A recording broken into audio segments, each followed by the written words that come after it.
கருணாநிதியோட நினைவு தினத்தில் ஒரு கூட்டம் போடுறாங்கன்னா அவர் வல்லவர் நல்லவர் முக்காலம் அறிஞ்சவர் நல்லா தமிழ் பேசுவார் எழுதுவார் படிப்பாருன்னு சொல்லிட்டு போயேன் பக்கத்தில் இருக்கவனை கூப்பிட்டு திட்டி கேவலமான. ஆனால் இவர் நல்லவருங்க.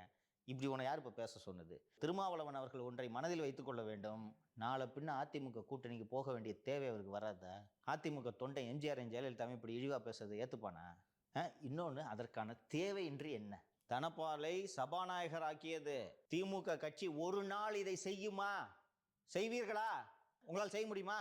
தான் சாதி ரீதியாக ஒதுக்கப்படுகிறேன் என்று ஒரு தனது ஆதங்கத்தை ஜெயலலிதாவிடம் பதிவு செய்த ஒரே காரணத்துக்காக உன்னை இனிமேல் எவன் ஒதுக்குறான்னு நான் பார்க்குறேன்.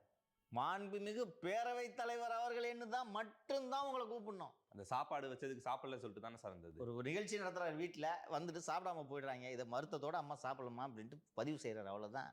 அப்படியா? வேடிக்கை பாரு.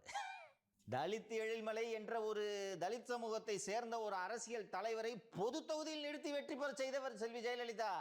நீங்க செய்வீங்களா? கருணாநிதி செய்வாரா?